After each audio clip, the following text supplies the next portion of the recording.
سکھ leader بادل سنگھ کا مسلمانوں کے انتشار پر طنز۔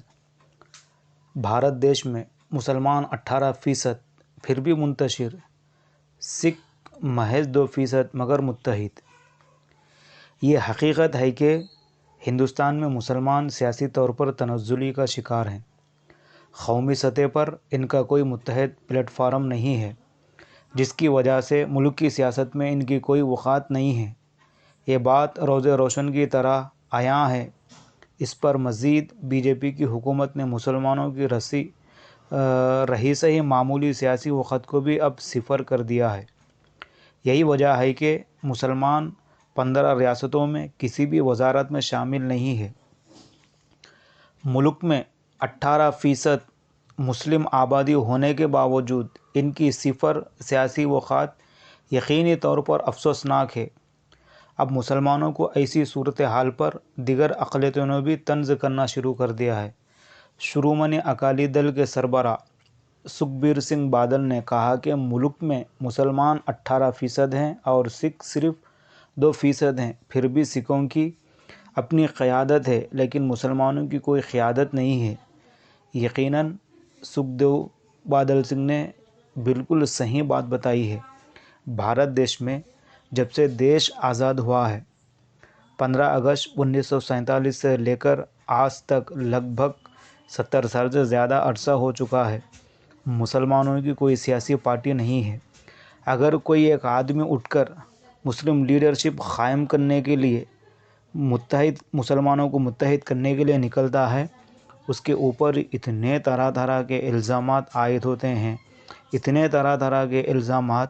مثال کے طور پر ایم کے چیف اسد الدین اویسی صاحب ہی لے لیے، انہوں کشمیر سے لے کر کنیا کماری تک مسلمانوں کو متحد کرنے کے لیے، ایک پلیٹ فارم پہ لانے کے لیے اتنی جدوجہد اور کوشش کر رہے ہیں، لیکن ان کی ٹانگ پکڑ کے کھینچنے والے کون ہیں؟ بھارت دیش کے مسلمان ہی ہیں۔ یہی وہ مسلمان ہیں جو دلالی کا کام کرتے ہیں، چمچہ گیری کا کام کرتے ہیں۔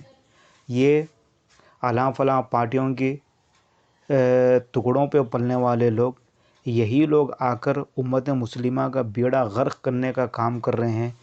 میری بھارت دیش کے مسلمانوں سے اپیل ہے کہ آپ لوگ کلمے کی بنیاد پر متحد ہو کر، منظم ہو کر ایک سیاسی پلیٹ فارم پر آنے کی کوشش کریں۔ آپ 18% ہے، اتنی بڑی آبادی اس بھارت دیش میں کسی کی نہیں ہے۔ آج یو پی کے شہر لکھنؤ میں جو مسلمانوں کی آبادی سے بھرا ہوا ایک علاقہ ہے جس کا نام اکبر باغ ہے، وہاں پر ریور فرنٹ بنانے کے لیے وہاں کی سرکار، یوگی حکومت کی جو سرکار ہے، اتنے کم از کم لگ بھگ 40-50 ہزار خاندان وہاں پر بستے ہیں۔ لگ بھگ وہ علاقہ 50-60 سال سے آباد ہے، لیکن ریور فرنٹ بنانے کے لیے اتنے مکانوں کو خالی کر دے رہے ہیں، وہاں پر اتنے مکانوں کو توڑ دیا جائے گا۔ آخر اس میں سب سے زیادہ اکثریت مسلمانوں کی ہے اور بھارت دیش کے غریب ہے، سب ہیں وہاں پر، ہر قسم کے لوگ ہیں، ہندو ہے، مسلم ہے، سکھ ہے، سب لوگ ہیں وہاں پر، لیکن اتنے لوگ بے گھر ہو رہے، وہ لوگوں کو کوئی مکان نہیں مل رہا۔ اب یہ لوگ جائیں گے تو کہاں جائیں گے؟ ان کی نمائندگی کرنے والے کون ہیں؟ وہ لوگ کہاں ہیں جو ان کے الیکشن کے موقع پر ان کے پاس آ کے ووٹ مانگتے تھے؟ وہ لوگ کہاں ہیں؟ میری اکبر باغ کے تمام، وہ لکھنؤ کا جو علاقہ ہے اکبر باغ کا، وہ تمام لوگوں سے اپیل ہے، آپ صبر سے کام کر لیجئے اور اطمینان برقرار رکھیے۔ انشاءاللہ آپ کے ساتھ اللہ بھلا کرنے والا ہے۔